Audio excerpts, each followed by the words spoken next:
Volatility रहेगी और SBI अमूमन 8 से 9% की वोलेटिलिटी पोस्ट नंबर्स देता है, क्योंकि बहुत सारे नंबर्स आते हैं। गौरंग, आपकी अप्रोच क्या होगी? तो अभी जैसे सुमित जिक्र कर रहे थे, अगर कोई भी निराशा आती है तो खरीदारी का मौका होगा और 385 से लेकर के 430 ये दो लक्ष्य मध्यम से लंबी अवधि के लिए। गौरंग जी, आप बहुत ही लंबी अवधि से बाजार से जुड़े हुए हैं। दो तीन स्टॉक्स जहां आपको 10-10, 12-12 साल के ट्रेंड्स टूटते हुए दिख रहे हैं लॉन्ग साइड पर, उनमें से एक शायद एसबीआई भी है। 373 का हम ऑल टाइम हाई ट्रैक करते हुए दिख रहे हैं। आपने ऑब्वियसली कहा कि 400 रुपए के ऊपर यह आपको प्राइस दिखता है। एक राय एलएनटी पर भी दीजिए, यहां पर भी हम ऑल टाइम हाई का क्रैक होने का ट्रैक कर रहे हैं स्क्रीन पर। अगर मैं गलत नहीं हूं शैल जी, तो ये सबसे बेहतरीन इन्वेस्टर फ्रेंडली कंपनी है जी।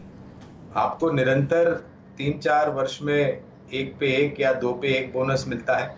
अगेन, अगर मैं गलत हूं तो आप सही कीजिएगा। हिस्टोरिकल डेटा शायद आपके लैपटॉप पे भी होगा और वीरू के लैपटॉप पे भी होगा।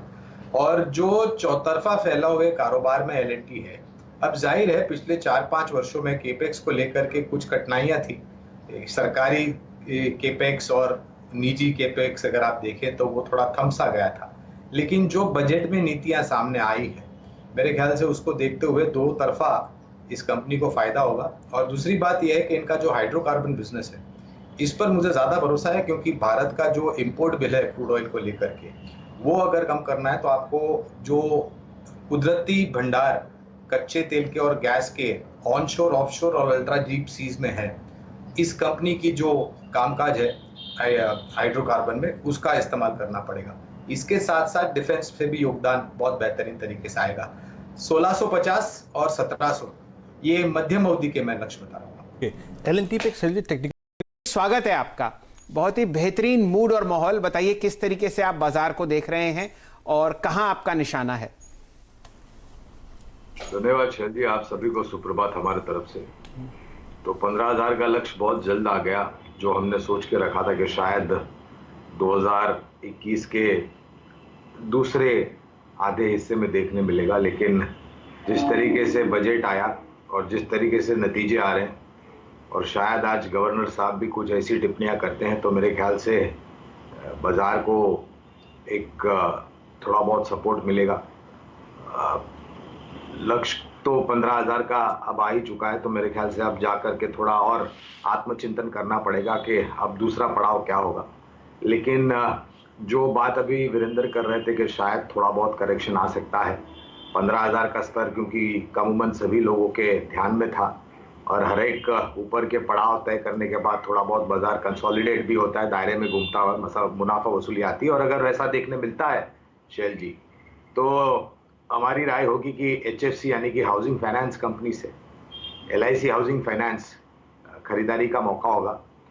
मध्यम से लंबी अवधि के लिए 525 का लक्ष्य हमने तय किया है। एलआईसी हाउसिंग, आइए अपने पहले रुझान इस बजट पर और कहां मोहर लगा रहे हैं बाई साइड पर? धन्यवाद शैल जी, और आप सभी को शुभ दिन हमारे तरफ से। तो बिल्कुल लूंगा मैं, उसमें कोई दिक्कत नहीं है। तो खाली मैं टिप्पणी कर रहा था बजट के ऊपर, प्रश्न शैल जी ने पूछा था।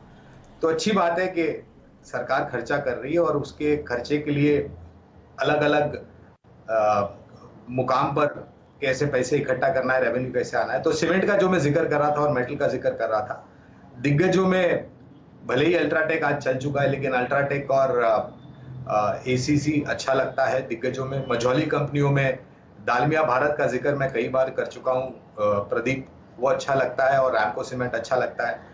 लोहे में, मेटल्स में, धातु क्षेत्र में जेएसडब्ल्यू स्टील और टाटा स्टील को मैं ज्यादा महत्व देना चाहूंगा। अभी आप इंफ्रास्ट्रक्चर रिलेटेड कंपनियों की बात कर रहे थे, जहां पर पीएनसी इंफ्रा का जिक्र हुआ। इसके साथ साथ और एक कंपनी है केएनआर कंस्ट्रक्शंस, ये भी काफी मजबूत तरीके से बैलेंस शीट है इनकी, और प्रोजेक्ट्स को कंप्लीट करने में इनकी बहुत ही बड़ी बादशाहत है। समय अनुसार नहीं, समय के पहले ये प्रोजेक्ट कंप्लीट करते हैं, इनको बहुत बड़ा फायदा होता है। हेल्थ केयर में अपोलो हॉस्पिटल, अगर आप हॉस्पिटल्स की बात करें तो, और डायग्नोसिस में तीनों ही डायग्नोसिस कंपनी जो लिस्टेड है, मेट्रोपोलिस, थायरोकेयर और डॉक्टर लाल पैथ लैब्स। और इंश्योरेंस सेक्टर में तो हमारी पसंद काफी लंबे समय से, अगर आप चाहे तो एचडीएफसी लाइफ, एसबीआई लाइफ और आईसीआईसीआई प्रू लाइफ, ये हमारी पसंद भी होगी। ये बहुत ही अच्छे आपको नाम आते हुए आज ऑटो लीड कर सकते हैं, और आपका प्रेफर्ड पिक क्या होगा ऑटो स्पेस में? धन्यवाद वीरेंद्र, और सुप्रभात आपको हमारे तरफ से। तो एक काफी लंबे समय से मांग रही थी स्क्रैपेज पॉलिसी की, जो कल वास्तविकता में तब्दील होती हुई नजर आई जब माननीय वित्त मंत्री जी ने स्क्रैपेज पॉलिसी की घोषणा की। हालांकि ये मेरे ख्याल से 1 अप्रैल 2022 से शुरू हो गया, जो मेरी जानकारी है। और अगर हकीकत में ये जो स्क्रैपेज पॉलिसी का सफ़ेद कागज यानी कि वाइट पेपर है, उसमें अगर कोई प्रश्न चिन्ह नहीं लगा है तो ये बहुत ही बेहतरीन बात होगी कमर्शियल व्हीकल मैन्युफैक्चरिंग कंपनीज के लिए, खास करके Tata Motors, M&M, Ashok Leyland, Eicher Motors. और हमने कई बार आप ही के चैनल पर आपके साथ शैल जी के साथ बात करते हुए बताया था कि माननीय यूनियन मिनिस्टर साहब नितिन गडकरी जी ने ये बात की है, लेकिन कब आएगी और किस रूप में आएगी इसका इंतज़ार है। तो कल वो इंतज़ार ख़त्म हो चुका है, और जो महीने दर महीने बिक्री के आंकड़े भी आए कल, वो भी मेरे ख्याल से कहीं निराशा नहीं दर्शाते हैं। तो कमर्शियल व्हीकल में अशोक लेलैंड से शुरुआत करते हुए टाटा मोटर्स, M&M और आइशर मोटर्स, ये एक सूची है सूचकांक के आधार पर। और टू व्हीलर्स में जाहिर है हीरो मोटोकॉर्प और बजाज ऑटो पसंद आता है। ट्रैक्टर और अर्थ मूविंग इक्विपमेंट में आइशर मोटर पसंद आता है। गौरांग साहब जी, हाँ जी, तो ऐसा करते हैं गौरांग साहब, आपने बात करी महिंद्रा एंड महिंद्रा की, और हमारे साथ इस कंपनी के